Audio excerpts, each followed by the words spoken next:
We are back. You are listening to K-Talk Radio, 1640 AM. This is the show, Utah Home Sweet Home. Our special guest today is Ann Atkin with Meth Moms. We are discussing the topic of meth and real estate and what you need to know if you're out there shopping for a home, getting ready to sell a home, maybe looking for a place to live as a rental property, or you're a landlord looking for a tenant to move into your rental property. Woo! There's a lot. Yeah, there is definitely a lot. So we are to the point of the show where I think a lot of people obviously know homes get remediated, but what does that process look like, if you don't mind me asking, from the minute you take possession? Because you take possession. We do take possession. So at Meth Mob, we guarantee everything we do, right? If something fails after we're done, we go back, we do it for free, we retest it. There's no surprises. I'm going to give you a safe house that I can put my own grandkids in. Right. So because of that, I want to secure the environment. So we actually put on our Meth Mob locks when we start a house. Got it. And then we don't change those locks back and give it back to you until we get our test results back. Gotcha. So in some health departments in the state, they actually tag the house out for it's off limits as an unsafe environment. And, right. And so even though I've changed my locks out until that health department releases it, which is typically a day later. Gotcha.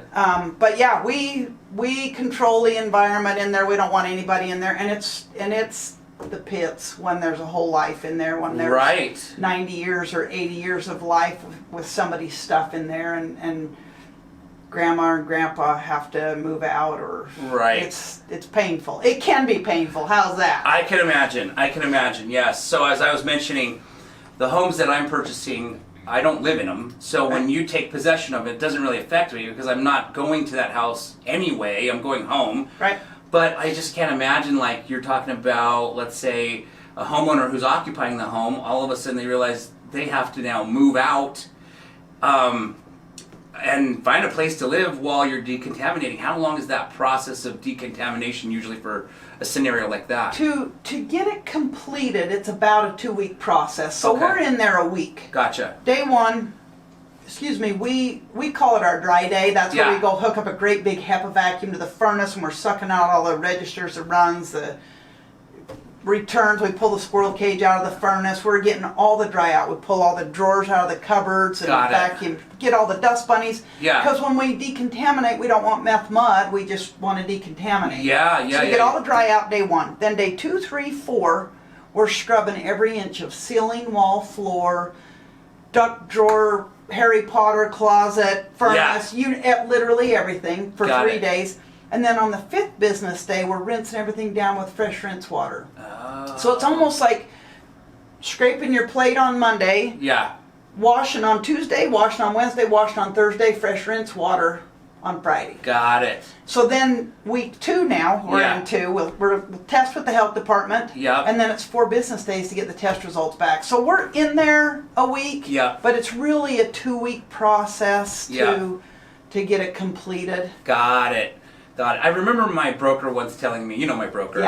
Yes, and he says, Yoshi, this is a long time ago, he's like, when a home has been remediated for meth, it's more clean and disinfected than you're in my house. It's true. And I was like, oh, that's a good way to put it. Yeah. Because, I mean, think about this. When we're in there washing out all the returns and registers, if you have a kid with allergies to pets, right? You get a new to you house, but it's not necessarily new. Somebody else had a pet in there 5 years ago. That's stuck to the oily surfaces in that ducting system too. Right. So, or anything Never thought of that. I know there's all these crazy allergen issues. Yes. Or whatever it is, we're taking care of that. Not that we sell that. We're a 100% meth company. I don't sell other things. But cigarette. Oily. Oh, yeah. There's so many things that are stuck to the oily surface of a HVAC system. Right. Ceilings, walls, floors, cupboards inside and out. When you're literally scrubbing those, you take care of probably even the COVID. I'm not guaranteeing it. But I go, you're starting fresh. You really are in a way better house than yours or mine today. Right. That makes total sense. My wife, we had 2 American Bulldogs. Now I have 1. Unfortunately, one passed away 2 years ago. Got him as both as puppies. And we discovered that after we got him, my wife's allergic to both of them, right? Yeah. And so the one that we still have turns 13 on Thanksgiving, or turns 13 on December 4th, so Okay. just after Thanksgiving. Her brother passed away on Thanksgiving, so that's why that date's in my mind. So for 13 years, she has lived with being allergic to our dogs, right? And so that, I never even thought of that, like getting a house, obviously for allergen reasons, disinfected, cleaned. Wow, very cool. There's a lot of pluses. It's not necessarily a negative thing when your home inspector says there's meth in this house. Sure. Because guess what? You really, you should stay in the deal. I'm a fan of keeping the deal together. But stay in it because guess what? You're going to pick your own carpet. Yeah. You're going to have a way better house than you looked at. Right. Absolutely. Because, the carpet's going to go. Yeah. The seller's hating it typically. Yes. But you are walking into a much safer house in a lot of ways. Right. Actually, I know of, and I'm sure you've run into it, of real estate investors who fix and flip a house, and it was the house that's like, this is not a meth house, we're good. And they went in and put new carpet in, their buyer came in, got a meth test, tested positive, that brand new carpet, what happens to that brand new carpet? It goes right to the dump and gets buried, and it's painful. Yes. And I do it several times a month. Wow. I hate that part of my job when I go, I'm throwing away probably perfectly good carpet. Yes.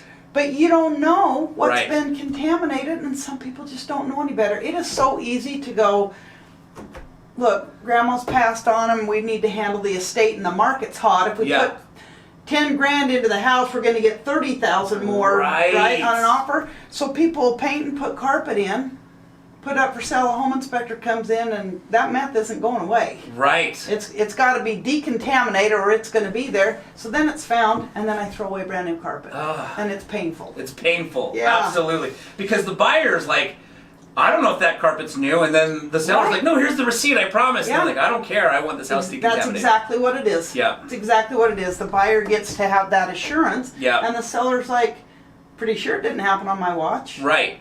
Yeah, but you didn't even know it was on your watch, right? Yeah. So it doesn't mean they don't have credibility, it's just the unknown. Right. That makes sense. Okay. And where can our listeners find you? Do you have a website, phone number, in case they want to get more information in regards to any of these things? Sure. It's an easy website. Okay. www.methmob.com. There you go. Okay. Yeah. And what else? Our phone number? 801 318 Perfect. 1583. Okay. And we even answer the phone call on weekends. So, nice. That's most people that have to call us and get in touch with us are not having a good day. Yeah, how's that? I can imagine. So we're available. Got it. Okay. Do you have social media? You probably don't post all the houses that you decontaminate for meth for social media marketing because your clients are going to be pissed. They would kill me. Yeah. But do you have social media that people can follow you? I don't know. We have Facebook. Okay. I have a guy who does that. Yeah. Because I like to get on Facebook and go, I remember when you posted that you lost your bulldog. See what's going on with my friends and family. I'm not a super big social media person, but we have Facebook, Meth Mob, and then all the Twittery. Yeah. I am so bad with that. I'm sorry. I'm sure we have it somewhere. But I know we have a Facebook page. Perfect. Yeah. So you can follow Meth Mobs on Facebook. Search them and you can find them. Yeah. Awesome.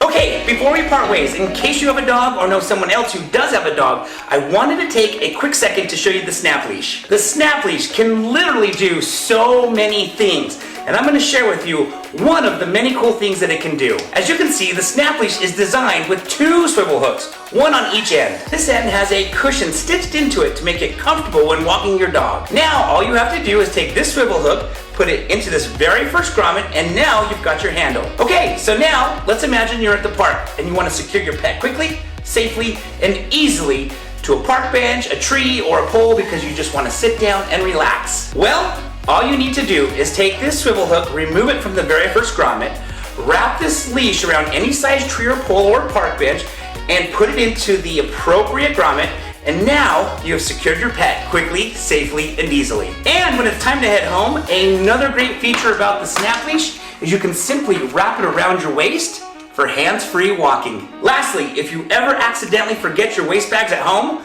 these grommets make a great place to fasten the waist bags so you never leave home without them. And if you want to see all of the other cool things that the Snap Leash can do, then please just click on the link below and find out why so many others are falling in love with the Snap Leash.